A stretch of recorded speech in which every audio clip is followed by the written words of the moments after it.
असं आहे की मान्य उच्च न्यायालयाच्या निर्देशावर आता आपण भाष्य करू शकत नाही. जी काही अप्रोप्रिएट अथॉरिटी जी आहे त्या संदर्भात ती काही आवश्यक हायकोर्टाच्या निर्देशाप्रमाणे कारवाई करेल.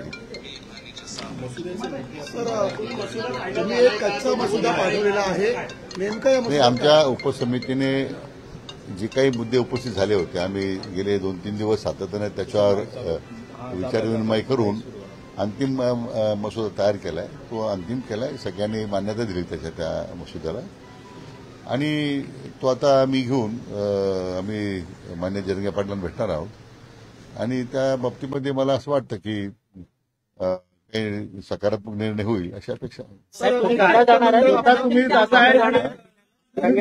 भेटीला गेलं होतं, अचानक स्वतः तुम्ही भेटायला का जात आहात? नाही, असं आहे की उपसमितीचे वतीनेच न्यायमूर्ती शिंदे साहेब जाऊन आले होते. त्याच्यातून उपस्थित केलेले मुद्दे शेवटी उपसमिती जी आहे ही मंत्रिमंडळानं एम्पॉवर केलेली समिती आहे, ती निर्णय समितीला घ्यायचे होते आणि म्हणून न्यायमूर्ती शिंदे साहेबांच्या समितीने ज्या गेल्यानंतर चर्चा केल्यानंतर जे मुद्दे उपस्थित झाले त्याच्यावर समितीने गेले 2-3 दिवस मग कायदेशीर मत घेतलं. ॲडव्होकेट शिंदे साहेबांचं मत परत त्याच्यावर त्यांचीही चर्चा केली.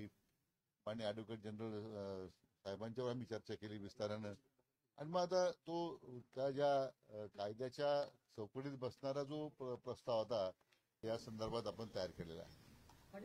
तुम्ही स्वतः आता जाणार आहात, त्यानंतर देखील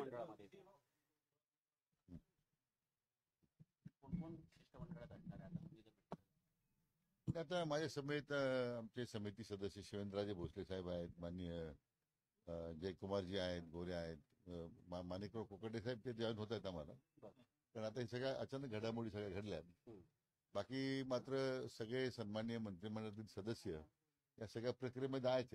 गेले 2-3 दिवस काय होते, काय ऑनलाईन होते, पण या सगळ्या चर्चेमध्ये त्यांचा सहभाग होता आणि आमच्या विभागाचे सगळे मग सामाजिक न्याय विभागाचे सचिव किंवा आमच्या विभागाचे सचिव जे म्हणजे उपसमितीचे सदस्य सचिव आहेत ते मग वेगवेगळ्या विभागाचे जे अधिकारी त्या समितीचा आपण घेतलेले आहेत ते सगळेच त्या ठिकाणी हजर राहतील.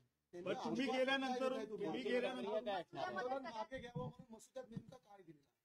हे मला वाटतं आपण ती चर्चा आता करण्यापेक्षा एकदा आम्हाला त्यांच्याशी चर्चा करू दे. मला वाटतं ती चर्चा झाल्याच्या नंतर मग तो प्रसिद्ध तो पब्लिक डोमेन मध्ये येणारच आहे. परंतु आम्हाला विश्वास आहे की शासनाच्या या भूमिकेमुळं माननीय जरंगे पाटील समाधानी होतील अशी आमची अपेक्षा आहे. गंभीर गुन्हे दाखल नसलेल्या मराठा युवकांवरती जे गुन्हे दाखल करण्यात आलेले आहेत ज्याच्यामध्ये जे गंभीर गुन्हे दाखल नसलेल्या युवकांवरती केसेस जे आहेत ते मागे घेतल्या जातील असं काही मसुद्यामध्ये मेन्शन केलंय का? या बाबतीमध्ये स्पष्ट भूमिका शासनानं मांडलेली आहे. म्हणून त्या मसुद्यामध्ये मग ते गुन्हे मागे घ्यायचा प्रश्न असेल, त्या मृत नातेवाईक मृत आंदोलक जे आहेत त्यांच्या मुलांना पाल्यांना नोकरी द्यायचा प्रश्न असेल, हे सगळे विषय आपण ऍड्रेस केले. कुणी येत नव्हतं, शिष्टमंडळ येत नव्हतं, त्यांच्याकडून प्रतिसाद येत नव्हता. आज यापूर्वी म्हणजे ड्राफ्ट पाठवण्यात आलाय, तुम्ही जाण्याआधी त्यांच्याकडून कुणी आलं होतं का? त्यांनी बाजू ऐकून घेतली, कारण वारंवार असं होतं की त्यांच्याकडून कुणी येत नाही आता सरकारचं वारंवार. त्यांच्याशी चर्चा झाली नाही, पण त्यांच्या ज्या मागण्या आल्या होत्या आमच्या समोर पहिलं निवेदन आलं, नंतर न्यायमूर्ती शिंदे साहेबांच्या माध्यमातून काही त्यांचे मुद्दे समोर आले. म्हणून त्या कायद्याच्या प्रक्रियेमध्ये शेवटी बसले पाहिजे. आता हे आपण ताबडतोब काही निर्णय करून जाणं, उद्या त्या कायद्याच्या कसोटीला जर आपण टिकलो नाही तर ते मराठा बांधवांच्या त्यांच्याशी विश्वासघात केल्यासारखं होईल. सर, याला लागूनच प्रश्न जो ड्राफ्ट पाठवलाय त्या जर मान्य झाल्या, त्याचा जरांगेने स्वीकारला तर 100% कायद्यात चौकटीत सगळं बसेल काय विश्वास? म्हणून तर वेळ गेला ना. कायद्यात चौकटीत बसावेत आणि त्या कसोटीमध्ये टिकाव्यात म्हणून तेवढा वेळ गेला.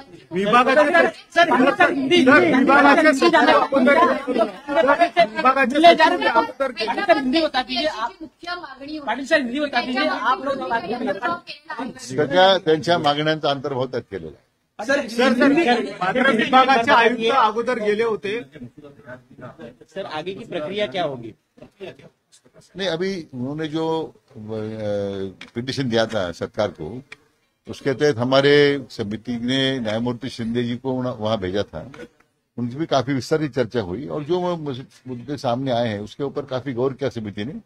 हमारी उपरी समिति ने गेले 2-3 दिन से काफी पहल की, यानी जो जुडिशरी एंगल से भी देखा है एडवोकेट जनरल भी हमारे साथ उसमें 2 दिन लगातार हमारे साथ बैठे थे और ये पूरा एक मसूदा उसमें अभी तैयार होकर आया है।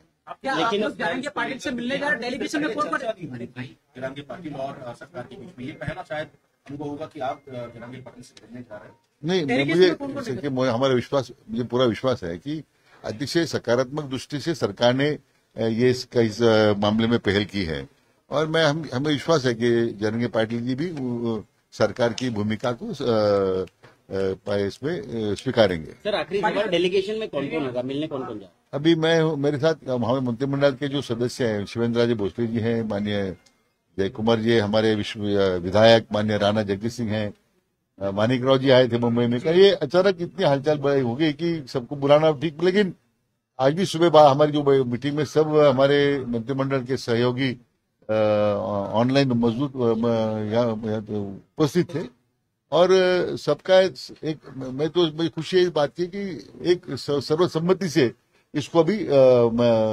उसको हमने मंजूरी दी है। सर आप ड्राफ्ट में कंटेंट क्या रहेगा उसके बारे में क्या कहेंगे? तो अभी ड्राफ्ट उसका तो उनको देने के बाद तो आपके सामने कागज आएगा। प्रतिनिधिमंडल आपको भेजा लेकिन आपको जाना पड़ रहा है? नहीं, ऐसे कि मैं इस उप समिति का मैं अध्यक्ष हूँ और उसमें हमारी कोई प्रतिष्ठा नहीं है।